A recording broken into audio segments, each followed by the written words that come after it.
तो hello friends, पिछले video में हमने एडिशन, सब्सट्रैक्शन और स्केलर से मल्टीप्लिकेशन मैट्रिक्स का कैसे करते हैं वो देख लिया था। और आज हम बात करने वाले थे कि मल्टीप्लिकेशन दो मैट्रिक्स का कैसे करते हैं। तो मान लो ए एक मैट्रिक्स है, ठीक है, ए एक मैट्रिक्स है और बी एक मैट्रिक्स है। तो इसके मल्टीप्लिकेशन करने में क्या क्या कंडीशन है ना, यही हमको देखना है। तो देखो, ए एक मैट्रिक्स है तो इसका क्या होता है, एक रो होता है ना, जिसको हम एम से शो करते हैं। एक कॉलम होता है, रो और कॉलम, इसी दोनों को मिला के हम क्या बोलते हैं, ऑर्डर। ठीक है, इसमें भी वैसा ही होगा, एक रो इसको मान लिए, एक कॉलम इसको मान लिए, तो इन दोनों को मिला के क्या होगा, एक ऑर्डर होगा। तो इस देखो इसमें क्या कंडीशन चाहिए, ऑर्डर बराबर हो चाहे मत हो। ठीक है, जैसे एडिशन और सब्सट्रैक्शन में हम क्या देख रहे थे कि ऑर्डर बराबर होना चाहिए था। तो इसमें हमको क्या चाहिए, जो फर्स्ट मैट्रिक्स है उसका कॉलम, ठीक है, मतलब ए का कॉलम बी के रो के इक्वल होना चाहिए। नहीं समझ आया? देखो, जैसे दो मैट्रिक्स है, मान लो 1 2 3 4 5 और 6, एक मैट्रिक्स है। ऑर्डर क्या है इसका, रो कितना है 2, कॉलम कितना है 3, ठीक है, और बी एक मैट्रिक्स है 1 2 3 और 4 5 6। ये इसका ऑर्डर क्या है 3 क्रॉस 2। ठीक है, तो मल्टीप्लिकेशन के लिए हम लोग को क्या चाहिए, मैट्रिक्स कब मल्टीप्लाई कर सकते हैं, जब पहले मैट्रिक्स का कॉलम, इसमें कॉलम कितना है 3, 1 2 और 3, दूसरे मैट्रिक्स के रो के इक्वल होना चाहिए। देखो रो कितना है 1 2 3, तो बस यही कंडीशन चाहिए, पहले मैट्रिक्स का कॉलम और दूसरे मैट्रिक्स का रो इक्वल होना चाहिए। और फिर इन दोनों को मल्टीप्लिकेशन करेंगे, है ना, तो जो नए मैट्रिक्स का ऑर्डर है वो कैसे आएगा, ये इसका, जैसे यहां देखो एम इसका रो और इसके कॉलम के इक्वल इसका क्या आएगा, ऑर्डर आएगा। ठीक है, इसका रो और इसके कॉलम के इक्वल, ऐसे लिख सकते हैं। जैसे इसका, जब इसको हम सॉल्व करेंगे तो इसका आंसर क्या आएगा, इसका रो कितना है 2 और कॉलम, ये वाले का कॉलम कितना है 2, तो ये जो मैट्रिक्स आएगा इसको सॉल्व करने के बाद वो 2 क्रॉस 2 का होगा। ऐसे हम डायरेक्ट पता कर सकते हैं। ठीक है, तो अब हम एक एग्जांपल देखते हैं कि इसको सॉल्व कैसे करते हैं। दो मैट्रिक्स ले लिए, इसका ऑर्डर क्या है 2 क्रॉस 2, इसका ऑर्डर क्या है 2 रो है और 3 कॉलम, पहला वाला रो सेकेंड वाला कॉलम।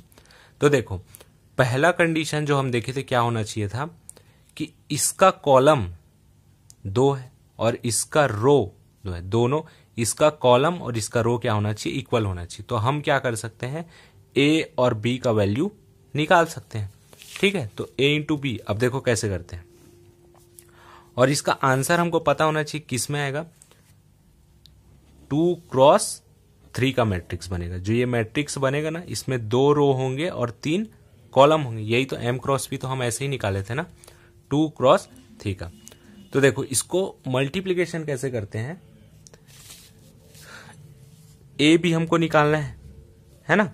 तो सबसे पहले हम क्या करेंगे, फर्स्ट रो का फर्स्ट कॉलम से इंटू करेंगे। ठीक है, फर्स्ट रो 6 इंटू 2 और 9 into 7, first row first column, first row ये है, फर्स्ट कॉलम ये है। ठीक है, और इसको, उसके एलिमेंट्स को यहां लिख देंगे। फिर फर्स्ट रो और सेकेंड कॉलम, जैसे ये फर्स्ट का फर्स्ट के साथ, तो 6 इंटू 6 प्लस 9 का 8 के साथ। ठीक है, फर्स्ट रो और सेकेंड कॉलम, फिर फर्स्ट रो और third column, first row plus third column. अब ये क्यों कर रहे हैं, हम पिछले वीडियो में देखे हैं कि इसको क्या बोलते हैं, फर्स्ट रो और फर्स्ट कॉलम, इसको क्या बोलते हैं, फर्स्ट रो और सेकेंड कॉलम, इसको क्या बोलते हैं, फर्स्ट रो और थर्ड कॉलम, है ना। अब फिर क्या करेंगे, ये हो गया, उसके बाद सेकेंड रो और फर्स्ट कॉलम, ये सेकेंड रो और प्लस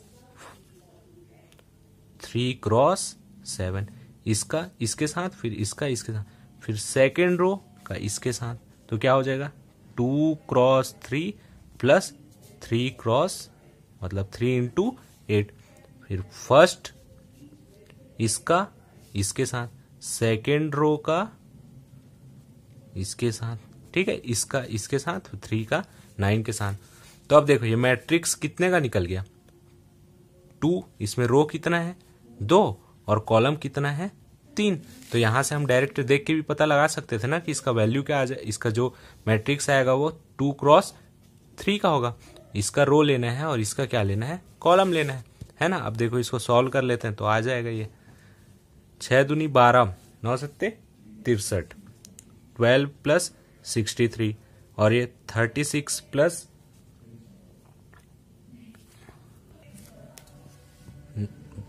72, फिर ये 0 प्लस 81, तो ये 81 हो जाएगा, 2 प्लस 2 4 प्लस 21, 6 प्लस 24, ठीक है, और ये 0 और ये 27, ठीक है। तो इसका आंसर क्या हो जाएगा, ऐसा कुछ, इसको प्लस कर लेना तो ये इसका आंसर हो जाएगा, ठीक है। तो हमको देखो सबसे पहले क्या देखना है कि फर्स्ट का कॉलम और सेकंड का रो क्या होना चाहिए, इक्वल होना चाहिए। अब ये इक्वल है तो इसको मल्टीप्लिकेशन कैसे करना है, सबसे पहले देख लेना है कि इसका आंसर किस में आएगा। तो फर्स्ट का रो और सेकंड का जो कॉलम रहेगा उसमें क्या आ जाएगा, इसका आंसर आ जाएगा। मतलब जैसे ये 2 क्रॉस 3 है और ये 3 क्रॉस 2 है, तो इसका जब हम वो करेंगे तो क्या आ जाएगा, ये 2 क्रॉस 2 का मैट्रिक्स आ जाएगा इसका आंसर, ठीक है। और फिर इनटू कैसे करेंगे, फर्स्ट रो का पहले फर्स्ट कॉलम के साथ, फर्स्ट रो के फर्स्ट एलिमेंट का इससे, फिर प्लस करके इसका इससे, फिर प्लस करके इसका इससे, तो ये एक एलिमेंट बन गया। फिर फर्स्ट रो का सेकंड कॉलम के साथ, फिर सेकंड रो का फर्स्ट कॉलम के साथ, फिर सेकंड रो का सेकंड कॉलम के साथ, तो यही इसका आंसर हो जाएगा। एक और एग्जांपल देख लेते हैं जिससे आपको पूरा क्लियर हो जाएगा। तो सेकंड एग्जांपल ये दिया हुआ है, ए का वैल्यू इतना है और बी का वैल्यू इतना है। तो सबसे पहले हम क्या चेक करेंगे, इसका ऑर्डर कितना है, 2 क्रॉस 3 है, इसका ऑर्डर कितना है, कितने कॉलम है, कितने रो है इसमें 3, और कॉलम कितने हैं 1 और 2, तो इसका ऑर्डर क्या हो जाएगा 3 क्रॉस 2। सबसे पहले ए का कॉलम है ना, ए का कॉलम बी के रो के इक्वल होना चाहिए। तो देखो ए का कॉलम क्या है 3, बी का रो क्या है 3, तो ये दोनों इक्वल है। तो इसका आंसर क्या हो जाएगा जो मैट्रिक्स का 2 क्रॉस, मतलब ए और बी का जो इंटू करेंगे तो हमको क्या मिलेगा, ये 2 क्रॉस 2 का मैट्रिक्स मिलेगा। और देखो अब हम क्या किए, बी क्रॉस ए करेंगे, है ना, इसको पहले लेंगे तो इसमें इसका b इंटू ए किए तो b को पहले लिखना पड़ेगा। तो b का जो ऑर्डर है और a का ऑर्डर ये हो जाएगा। तो इसका आंसर कैसे निकलेगा पता है, सबसे पहले इसका कॉलम और इसका रो इक्वल है, तो इसका आंसर ये हो जाएगा, इसका रो और इसका कॉलम, मतलब b क्रॉस a करेंगे तो हम क्या निकलेगा 3 क्रॉस 3 में निकल जाएगा। तो देखो ए बी और बी ए बराबर है क्या, ये 2 क्रॉस 2 का है, ये 3 क्रॉस 3 का, तो ये कभी इक्वल नहीं हो सकते क्योंकि ऑर्डर इक्वल होना चाहिए, है ना। तो ये सिंपल देख के बता सकते हैं। अब देखो हम इसको इनटू कैसे करेंगे, ठीक है। तो सबसे पहले तो हमको आंसर पता है कि किस में आएगा, 2 क्रॉस 2 में, इसका पहला और इसका बाद वाला, इसमें मतलब ये 2 क्रॉस 2 का एक मैट्रिक्स बनेगा। तो फर्स्ट रो का फर्स्ट कॉलम से इंटू करेंगे, तो फर्स्ट रो के फर्स्ट एलिमेंट को 1 क्रॉस 2, फिर इसका इसके साथ, तो प्लस माइनस 2 क्रॉस 4, फिर इसका इसके साथ, तो प्लस 3 क्रॉस 2, फर्स्ट रो का फर्स्ट कॉलम के साथ हो गया, ठीक है।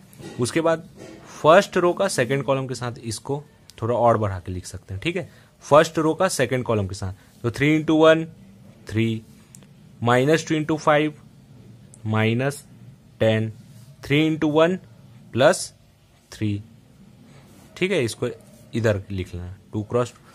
इस फिर सेकेंड रो का फर्स्ट, यहां पे जो एलिमेंट आता है वो क्या आता है, सेकेंड रो और फर्स्ट कॉलम, तो 4 into 2 minus 8, 2 into 4 plus 8, 5 into 2 plus 10, minus 4 into 3 minus 12, 2 plus 2 into 5 plus 10, 5 into 1 plus 5। ठीक है, तो ए बी क्या निकल जाएगा देखो, 2 और माइनस 8 प्लस 6। ठीक है, तो ये क्या हो जाएगा 0। 3 प्लस 3 6 में से 10 गया माइनस 4, ये तो 10, और इसका क्या हो जाएगा 15 माइनस 12 3। तो कितने क्रॉस कितने का निकला, 2 क्रॉस 2 का। ठीक है, तो पहले ही आप बता सकते हो कि आंसर का जो ऑर्डर है वो क्या होगा। कैसे, इसके फर्स्ट वाले को लेके मतलब रो को लेके इसके कॉलम के साथ इनटू कर देना, तो वही उसका ऑर्डर हो जाएगा। और इसको सॉल्व कैसे करेंगे तो देख ही लिए कैसे सॉल्व करना है। देखो, फर्स्ट रो का पहले फर्स्ट कॉलम के साथ, तो फर्स्ट रो के फर्स्ट एलिमेंट को इसके साथ, फिर प्लस करके इसको इसके साथ, फिर इसको इसके साथ।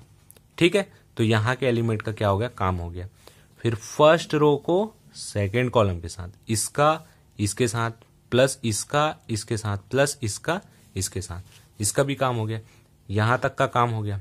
फिर क्या करना है, फर्स्ट सेकेंड रो को फर्स्ट कॉलम के साथ, तो सेकेंड रो का इसका एलिमेंट इसके साथ, इसका इसके साथ, इसका इसके साथ, फिर सेकेंड रो का सेकेंड एलिमेंट के साथ। यहां जो एलिमेंट आता है वो क्या होता है, first row first column, first row second column, second row first column, second row second column. ये याद रखना कि इसका जब मल्टीप्लिकेशन करते हैं तो एक एलिमेंट का एक के साथ फिर प्लस, फिर एक दूसरे एलिमेंट का दूसरे के साथ फिर प्लस, तीसरे एलिमेंट का तीसरे के साथ फिर प्लस। ठीक है, उसी के बाद फिर इसका काम हो गया यहां तक का। उसके बाद इसको कैसे निकालेंगे, फर्स्ट रो का सेकेंड कॉलम के साथ, तो इसका इसके साथ, इसका इसके साथ, इसका इसके साथ, इसका भी काम हो गया। ठीक है, इस प्रकार से आप मल्टीप्लिकेशन कर सकते हैं। और एक्सरसाइज में हम इसके पूरे एक्सरसाइज को एकदम अच्छे से करेंगे। तो नेक्स्ट वीडियो में हम एक्सरसाइज 3.2 को देखेंगे और इसी प्रकार जल्दी से जल्दी कोशिश करेंगे पूरा कोर्स कंप्लीट हो। तो अगर चैनल को सब्सक्राइब नहीं किया होगा तो कर लीजिए। धन्यवाद।